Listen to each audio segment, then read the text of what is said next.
kami. Yung kasaysayan ng kapangyarihan binigay sa akin ng Diyos.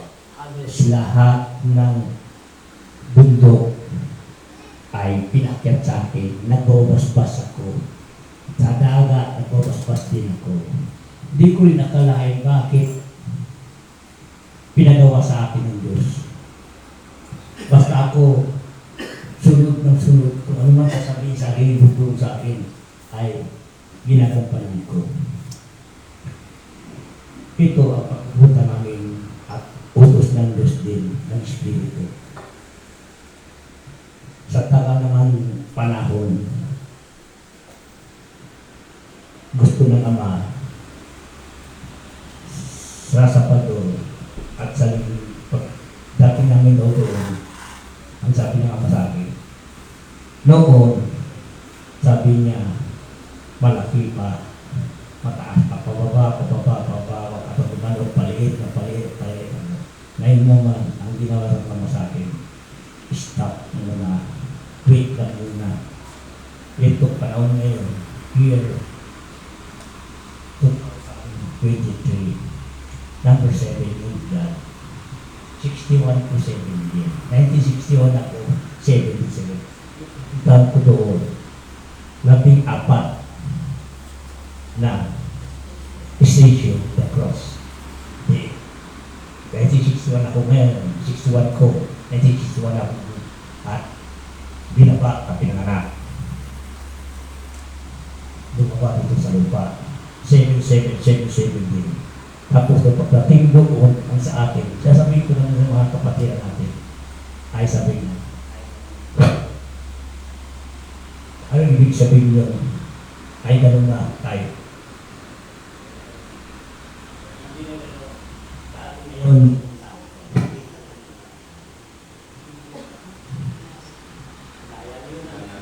sa tagal ng panahon, natiis ko sa pagkain, minsan ako nakain, 1 liter 25, doon sa bahay niya, 40 days, 40 night. Minsan, sa araw, sa linggo, natiis ko lahat yan. Kung kakain ka at gagalaw mo yung kamay, hindi ka sa iyong kamay. Dahil wala kang magawa kung Espiritu ang siyang gagamit sa iyo.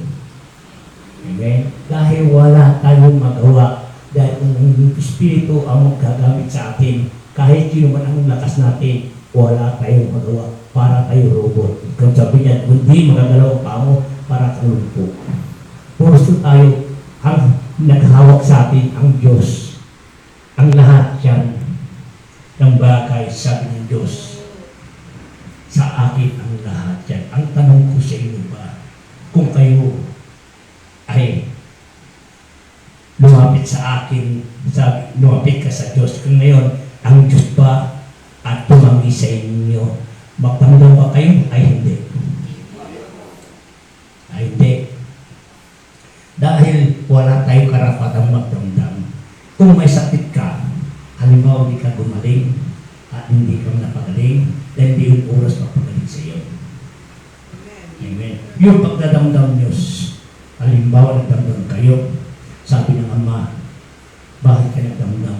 Ang lahat binigay ko sa akin yan. Noon ay mangmang kayo. Bata pa kayo, wala kayong alam. Ngayon nag-aral kayo, ay humiling kayo sa akin, bigyan niyo po ako talino. Nag-utos sa akin mga magulang, sabihin ni Papa Jesus, tulungan mo ako, bigyan mo akong talino para ako makapasa na high school, sa eskwelahan. Tama, hindi? Ngayon na naman, paglaki ninyo at natuto kayo at binigyan na kayo, Lord, Papa Jesus, bigyan niyo po ako ng kasagutan po para ako ay makapasa. Sabi ni Lord naman, sige anak, bibigyan din kita ulit. O, nakapasa ka. Wow, salamat Lord. Sabi mo ha, ngayon, college ka na. Kukuha ka na naman ng i-scores naman kung anong gusto, policeman, doktor man, engineer man, etc. Ay ano man ang hiling nyo ngayon at tumawag na naman tayo sa Kanya. Kasi tayo lagi sa Kanya kumihiling. Amen. Tama, hindi? O, ngayon binigyan kayo ng Diyos. anak, ang lahat man, ang bagay ay mga ex. Huwagin yan, oo, kapasat na. Kung ilang taon yun, lagi tayo tumatawag kung Lord. Amen. Hanggang matapos ng iyong katapusan na, ay exam na para makapasa ka na. Lord, bigyan niyo na naman ako ng basbas. Bigyan niyo ng katulong. Tulungan mo ako. Bigyan mo ang kasagutan ng lahat. Alam ko, walang posible sa inyo. Lord, alam ko ang lahat ng bagay. Kaya niyo gawin paraan yan. Tama, hindi? Yun. Ngayon, pagdating ng oras, exam na para ikaw ay mag-graduate, isa na naman yun. Lord, gusto ko po mag-graduate para makatrabaho ako, para makatulong ako sa mga taong siya, mga doktor, mga attorney, mga judge, basta maging abogado ako gusto. At saka ako maging sari-sari ang anong gusto. Maestra, sabi niya, engineer, at sabi na nga, oh, sige, yun ang gusto mo ay makapasa ka ngayon. Ay, simula ngayon at graduation ka na. Wow, oh my God, sabi na, ang lahat binigay sa atin ng Diyos. Katapos yun, humiling na naman tayo sa Kanya. Lord, mag-apply ako ay humiling ka sa akin. Humingi ako sa inyo po, sana makapasa ako sa pag-apply ko. Ngayon, ano sabi ni Lord? Mag-apply ka, bakit may sana? Kung humiling ka sa Kanya, wala ang sana. Dahil yung sana yun, nagduda ka pa sa Kanya ngayon. Kung hindi humiling ka, Lord, gusto ko paspasan mo ako, bigyan mo pa ako. Gumawa ka po ng paraan para ako tanggapin nila. Huwag sana. Kung sana siya, ay hindi ako tinanggap. Dahil maraming kapre, sana nakatanggapin ako ni Lord, sana tanggapin nila ako. Yun, hindi dumarating minsan ang mga apply nyo para baliwala. Dahil pinabaliwala mo siya, hindi ka nakatutok sa Kanya, dapat lahat na sa Kanya. Dahil sa Kanya ang lahat na kapangyarihan niyan. Ngayon, humiling ka hanggang sa pagkain, bitay ko si Lord. Ngayon naman, tumaas na ng Lord, bigyan niyo po ako ng basbas at tulungan niyo lang dito ako ay itaas aking posisyon dito sa aking trabaho. Diba? Nakapasok ka na, gusto mo na masok. Approve ka sa trabaho yan. Huwag ka. Basta tumaas ka. Kung anong gawin, manager, ano man. Ngayon, ang lahat ng bagay yan at binigay na sa iyo. Malaki ng sahod mo. Sabi mo, Lord, balik ang sahod ko. Dapat dagdagan nila, dagdagan. Pagdating oras ay na lahat ang binigay sa iyo. Ang mga biyaya binigay sa iyo. Unang bagay, nakalimutan mo na rin siya. Dahil tapos na lahat ang hiniling niyo. Ngayon, paghiling sa inyo, bakit nakalimutan? Doon na naramdaman may sakit na kayo. At ang mga pera at binigay sa inyo ng mga hiniling niyo sa direct bibigyan. Ngayon, yung office na yun ay nabankrupt. Dahil pagsamantalang pa, gawa lang, pinagbigyan lang talang. Dahil nakalimutan natin na ang Diyos. Kung lagi tayo tumatawag ang Diyos, sabi ng Ama, sa iyo ang gawa, sa aking ang gawa. Lahat ng mga kilos niyo ay dapat malaman ko para ako ang lahat ng bagay nakahanda akong nagbabantay sa inyong lahat. Tama? Hindi. Para hindi kayo maaksidente kung ano man ang masakit darating dahil siya lang ang ating ang kakapitan. Siya ang ating tagaligtas. Siya ang lahat ng bagay nandyan sa iyo. Ngayon, ang bagay, sumunod na ang lahat ang hiniling mo ay binigyan ka na naman ng bagong para umunlad ka. Umunlad ka, ngayon nakalimutan mo na siya. Bibili ka ng gusto mo, anong klase, nakalimutan siya. Ngayon, sakay sa sasakyan, umbo ka, bakit Lord? Ano ito po? Paano sa ito po? Yun. Kung na-aksidente ang minanay ng sakit, ano po ito Lord? Paano sa ito po? Bakit si Lord, kung nag-aksidente kayo, nagkasakit kayo, minsan sinasasisi niyo si Lord, ano ito? Parusa ba? Ito po. Bakit si Lord ay pinagsisisi niyo? Ay si Lord, hindi nagbibigay ng sakit yan, kayo ang gumagawa ng sakit ninyo. Amen. Kung kayo ay magtampo sa Kanya, nagdamdam sa Kanya, ang sabi ng Ama, binigay ko na lahat, ay lahat, hanggang lumaki ka, hanggang natuto ka, lahat ng trabaho binigay ko na. Ngayon may nangyari sa inyo, ay binigyan ka ng anak. Kung may nawala sa inyong anak, akong sisinin niyo. Sabi ng Ama, mangbang kayo noon, ako nagbigay ng talino ninyo. Bakit? Ngayon nagbago na kayo. Parang ito bago. Kung may naramdaman sakit, kung ano ang sisila, si Lord, bakit ito? Siguro, parusa sa akin ito. Tama, hindi? Hindi yung parusa. Kayo ang gumagawa ng kaparusahan ninyo. Si Lord ang kagalingan, si Lord ang pag-ibig, si Lord din ang magliligtas sa atin. Sa atin, ang binigay sa atin, ang kalayaan ay freedom. Tayo ang gumagawa ng sakit natin. Ngayon, nagkakasakit tayo dahil inaabuso natin ang katawan natin. Tama? Hindi. Oras sa pagkain, tsaka na lang muna yan. Ay, tapusin ko muna ang aking ginagawa. Marami sa atin yan. Hindi nyo alam yung pait natin. Imbis malalagyan doon sa dulo, sa papapahinga nyo, yung kayo mismo ay tsaka mo na yan, kaya pa. Magkuklose yung ang pait natin, ang bitikuan natin, magkuklose yun. Hanggang nasasaray palit ng palit, ngayon kakain ka. Bakit susuka ako, sabi niya? Dahil yung dati pinaglalagyan ay kumupit na. Yung mga ugat natin naman, imbis madidigan ng mga pagkain, yung mga ugat natin sa mga paa, kailangan dididigan yan. May pagkain at mayroon palaging ang tubig sa katawan. Ang tubig ay siya ang buhay. Kung walang tubig, lahat pati halaman ay patay. Lahat dito matutuyo. Tubig lang ang buhay. Di ka kumain sa 10 araw basta may tubig ka, buhay ka pa rin. Puso, huwag yung sayangin ang katawan ninyo. Oras may naramdaman kayo gusto nyo ng ulong kayo. Oras hindi kayo kunti-kunti ang ugat ninyo na mamatay.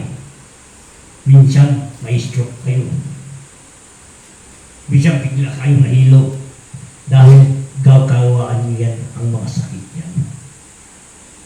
Mamaya, bakit may cancer ako? Dahil na may cancer ako, dahil ikaw napalipas ka ng gutom. Dapat alaga natin ang sarili natin. Dahil ang sabi ng Ama, wala akong kasalanan kung ano man nangyayari sa inyo, kagawaan niyan. Kasalanan niyan. Wala ako. Binigyan kita ng buhay, binigyan kita ng talino. Lahat ng bahay ninyo, nandiyan na sa inyo. Huwag niyo sisihin. Binigyan kita ng anak, gabay, dahil akin lahat yan. Oras sa pamilya naman, sabi ng Ama, mahalin niyo ang pamilya niyo habang may katawan kayo. Ang pamilya natin dito sa lupa, habang may katawan tayo, may pamilya tayo. Kung tayo ay kinuha ng katawan natin, wala ka ng pamilya. Mag-isa ka na sa mundo. Kung sino ang nagpababa sa iyo, yun din hanapin mo. Ang mahanapin mo, ang paakyat din sa iyo. Dahil dito, lahat tayo binigay katawan. Pagsamantala lang. Ang pagmamahal natin, bawat isa magkakapatid, mga may anak tayo, gabay lang natin yan. Pagdating ng oras, kung kumakit na tayo sa taas, magkapatid tayo lahat. Dito ito lang pagsamantala lang. Gusto, habang may buhay tayo, magmahal tayo. Amen. Dahil lahat yan, pagsamantala. Oras na magkinuha ng ginawi ng katawan mo, buhay ka, ang espiritu mo, ang katawan mo, kalupok na ikaw rin gumagawa ng kalupukan ng katawan mo. Ang espiritu walang kamatayan, ang katawan ay hangganan. Kung sa katawan natin, alagaan natin. Huwag natin sayangin habang nandito tayo sa lupa. Sa kanan natin, ano man ang gusto ng katawan natin, ay sige, para kalakasan. Ngayon ka ng atas, anong gusto mong pagkain, kumain ka. Basta ang makabuti sa iyo, ang Diyos, nagsubaybay lang sa atin yan. Ang Diyos ay sa inyo. Tama. Kurso tayo, minsan, nahihilo tayo dahil nagpapalipas tayo ng luto. Puso matali tayo. Hindi na tayo pinapapatay sa sarili natin. Dahil imbis malakas ka lagi, dahil binabawaliwala mo ang katawan mo. Dahil totoo, malakas ka. Yung mga ugat-ugat, yung sa dulo-dulo, kailangan madidigan. Hinito, ano mangyayari yun? Minsan, bakit masakit ang kamay ko, masakit ganito? Dahil tayo rin gumawa ng sakit. Okay? Huwag natin sisihin ang Diyos. Sabi ng Diyos, ang katawan niyan, dapat ako ang magtampo, hindi kayo. Dahil ang katawan niyan, pinahiram ko lang sa inyo. Binigyan kayo ng talino. Anong sukli niya sa akin? Check. Anong sukli mo sa akin? Dahil sa sobra sa talino mo, ang turo ko lang sa iyo, yung pagmamahal, mas may ka pa sa Diyos dahil mahusisi ka na, mahusga ka na, sobra na ang inyong nasobrahan na ang bibigay sa inyo ng Diyos. Imbes kakamtaman, kayo lang gumagawa ng hindi maganda. Puro sabi ng Diyos, ako, ikaw, kung gawain mo mabuti, ako ay kasalo. Kung ikaw ay gumawa ng mabuti, ako dapat magdamdam ng ikaw. Dahil ang lahat siyang pagsamantala lang dito sa lupa. Gusto na nga masaya kayo dito sa lupa. Pagpahinga kayo kung walang oras sa trabaho. May trabaho din, may oras sa trabaho. Mayroon din oras ng pagpahinga. Dahil kung trabaho kayo, oras sa pahinga, halimbawa, ay trabaho kayo ng isang linggo, may isang araw, isang oras to Lord. Tapos, ang tira ng araw yun, magpahinga ka doon sa bahay. Mag-jamming kayo ng mga bata, mga kaibigan ng mga sa beach, para paliban ng misan, kailangan may alat din sa inyong katawan. Tama? Mag-swimming pool kayo. Yung parang masaya, hindi yung trabaho ng trabaho. Kailangan may enjoy para ng mga bata ay marunong lumangoy. Amen? Oo. Ano sa talagayin ninyo? Ang ensayo. Tama ba o hindi? O sino gusto magsalita? Sino gusto magtanong? Ay maghihintay ako ang sagot. Mayroon sasabihin kayo. Yun na ang sinabi ng Diyos. Siya ang nagbigay ng mensahe galing sa langit at binaba dito sa lupa. Mapalad tayo ang mensahe galing sa Kanya. Kahit hindi tayo nagbabasa ng Biblia, hanapin mo sa Biblia, nasa Biblia lahat. Noon, panahon ni Jesus, mga apostolis niya, hindi nagbabasa ng Biblia. Ano man ang mga pinili ng Diyos, kaya nilang sagutin ang mga tanong ninyo. Sila hindi magbabasa, minsan sila walang araw. Ang lahat man, ang kaninyong mga tanong, sasagutin dahil ay nandyan ang Diyos nagagabay sa iyo. Nandyan ang Diyos. Lumapit ka sa Kanya, sagutin mo sila, akong bahala sa iyo. At kumapit ka sa Kanya, ay siya ang sasagot, gagamitin Kanya. Amen? Amen. Yun lang naman ang gusto ng Ama. Sino may sakit dito itaas ang kamay? Yan. Yun lang ang may sakit. Ang sabi ng Ama ay atin nabutin. Ano? Dahil kung walang sakit, dahil ang basbas ito, sabi ng Ama, ang basbas ito, ang ang basbas niya. Dahil ang basbas niya sabi niya sa akin, ito ang tunay ng basbas. Ginamit ako ng Diyos para kayo ay pagbasasan. Ay daki ng Ama, ang katastasan ng Ama. At siya ang magpapaspas sa inyong lahat. Ginamit ako ng Diyos para ay kayo ay ipahigil ng mga bagay ang mga sakit.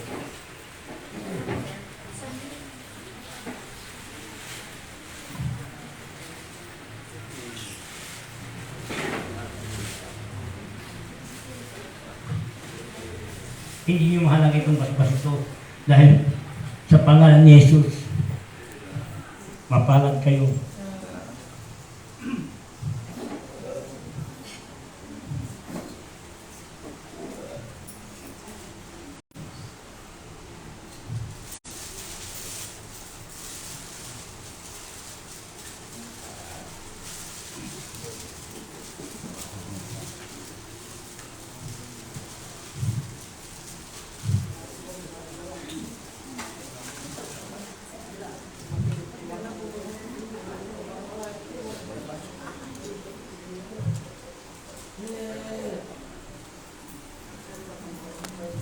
Oh, maraming salamat ang lahat ng nabasbasan. Sabi na nga sa akin, ang lahat ng sino man ang nabasbasan, ang naniniwala dahil sa Kanya, galing itong basbas. Ginamit ko ng Diyos para ay maglilingkod sa inyo. Isipin niyo bata pa ako, galing pa ako sa Busulo, sa Mindanao. Bakit nandito ako sa Kalasyaw? Year 2007, ang gusto na naman sa Kalasyaw na ako tumira. Kasama ko si Mami, naghanap kami kung may maupahan ng tiraan ng Kalasyaw. Year 2007, ibig siya nasunod ang Kalasyaw. Yung araw, at gusto na Mama, dito ako sa Kalasyaw, paglilingkod ko sa inyo lahat. Oo. Year 2007, hanggang ngayon, sa Kalasyaw rin ako. Maraming salamat ang tumulong sa akin. Ang nagmamahalan ko. Maraming salamat ang nagmamahalan ko. Dahil lahat ang tumulong sa akin, maraming salamat. Kung hindi dahil sa kanila, wala ako dito. Hindi ko na alam kung saan ako. Sa hulo-hulo ako, sa tawid-tawid ko, sa tuwangga ko.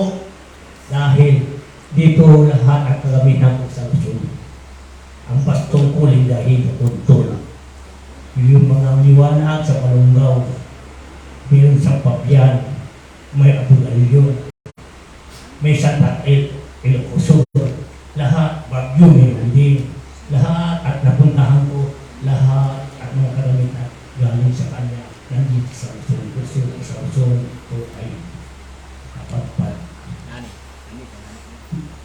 1975 gusto ng mga at nandito na ako sa Pangasinan. Masa sinabi dahil tuwang-tuwa. Dahil ngayon ay nandito na ako at naglilingkod sa inyo. Hindi dahil sa Kanya, wala ako dito. Sumusunod lang ako. Kung hindi dahil sa Kanya, wala rin ako dito sa lupa. Siya ang nag-utos sa akin. Siya rin ang kapagaling, ginamit ako dito. Amen. Tayo, Kanya-Kanya tayo katungkulan dito sa lupa.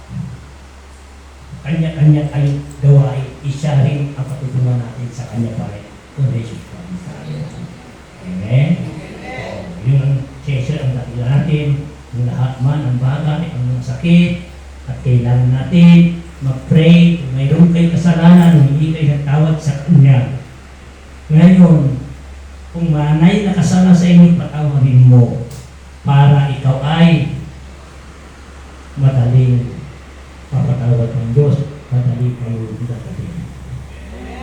Alisin nyo na ang murayan, ang mga salita ng saan kayo maganda, alisin nyo na. Dahil kayo rin ang papatay sa sarili ninyo. Dahil ang mga masasamang salita yan, lalong nangisi ng buhay ninyo. Ang gawain mo masama, ang kabayaran kamatayan. Akala ninyo, ang nagmumura, ang maganda, pinanggalingan nyo yan. Sabi niya na, saan ka galing, hindi sa inang uri. Bakit inimura nyo ang ina nyo. Tama? Maraming bagay ay dapat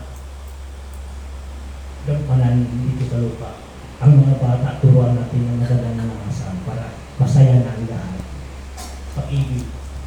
Kung ano man ang maganda para sa bata, kung nag-away kayo mag-asawa, hilayo mo ang mga bata para hindi ka gayahin. Pag mamaya mag-asawa sila, away ay nakikita sa mga magulang. Tama, hindi? Dahil ang magulang dapat magtulong sa mga bata. Amen? Yun ang mensahe galing sa amin. Papalat tayo ay si Jesus ay ginagawa tayo. Maraming salamat ulit sa inyo. Magandang hapon. Ang lahat, ang bagay at inihiling ng Ama, niya sinasabi, bahala na kayo kung maniwala kayo, salamat kung hindi, salamat kayo ang itas sa inyong sarili. Amen.